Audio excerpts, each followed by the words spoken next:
Hello, we're going to make some pasta sauce. Some Mrs. Weg's seasoning packet, and this is what we're going to use to make our pasta sauce. This stuff is actually really good.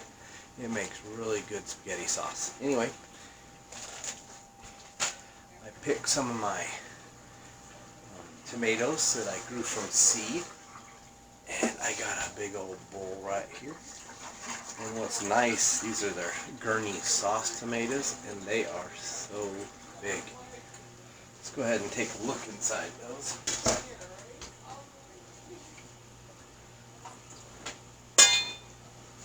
Look at that.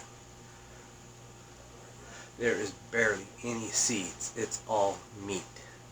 That is a perfect tomato for making sauces with.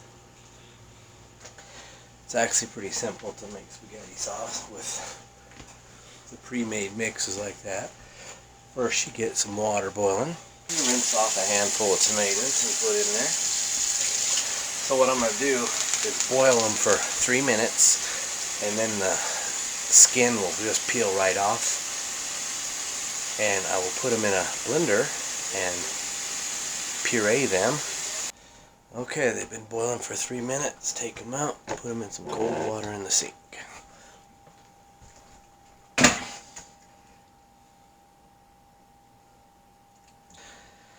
Let them cool down for a minute, but you can see those skins will come right off.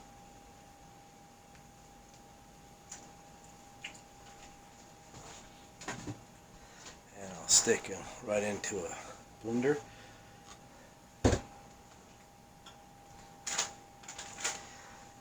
And you need about 6 pounds of tomatoes, or about 10 cups of pureed tomatoes. Okay, got this full of tomatoes.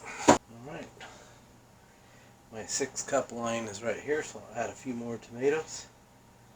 And then I'll have 6 cups, and I need to end up with around 10 cups, and I'm going to do a double batch, so I'll need 20 cups. So it's that simple to mix this stuff up. Now you got yourself a perfect tomato puree. Okay, got my 20 plus cups of tomato sauce. I put in about 3/4 cup of sugar. Alright, there's the spices. I already put the sugar in there, and then just kind of slowly mix it in. I slowly brought it to a boil, and now I turned it down to low, and I'm going to go ahead and let it cook for a while. About a half hour or so, and then I'll go ahead and start putting it in the jars. What's nice about this canner, it sterilizes, so go ahead and pull them out. Put a little water inside of them, keep them so they stay submerged. Alright, so I'm going to go ahead and fill them up to about 1 inch below the top, and I'll put the lids on and get them back in that canner.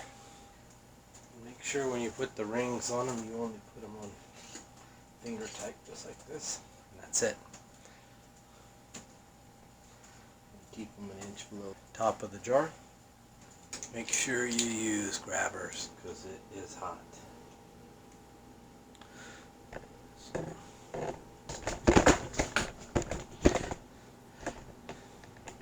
You have to have a minimum of 5 pints in this, or a minimum of 4 quarts when you go to use it. And I got some water boiling because you want to cover it by at least 1 inch of water before you start the hot water bath. Thing with tomatoes, you can do hot water bath because they will, or because of the acids in them. But if you add other vegetables to it, like mushrooms, or if you add meat, then you probably want to pressure can it. Alright, I'm going to add some boiling water in there. That is 1 inch over the jars, so we can go ahead and put the lid on. And since we are water bathing, we do not want the weight on it, because you don't want it to pressurize. So go ahead and lock it down. Here it says, where it says fill jars, we'll go ahead and hit the next button. And I'd set it for 40 minutes. And now it's starting. What's nice about this on the water bath, it will go through the 40 minutes and then it'll start a 5-minute countdown. At that 5 minutes you can go ahead and take the lid off. And then after the 5 minutes is up, you just pull your jars out. Timer's done. Let's go ahead and pull these jars out.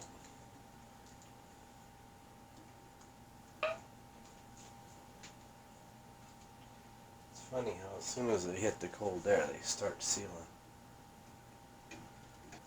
What's one of the bad things about using this canner, you can only do one layer. Now, if you're using like a regular stovetop canner, you can do double layer. But this one's one layer, but it's so simple, especially when you pressure canning. So now I got to take out some of the water, drop it down to the 3-quart line, and then put the new jars in there to sterilize. Anyway, that's how I have been making spaghetti sauce with the Mrs. Wage's spice sauce packets, and it's actually pretty darn decent. Alright, thanks for watching. Bye.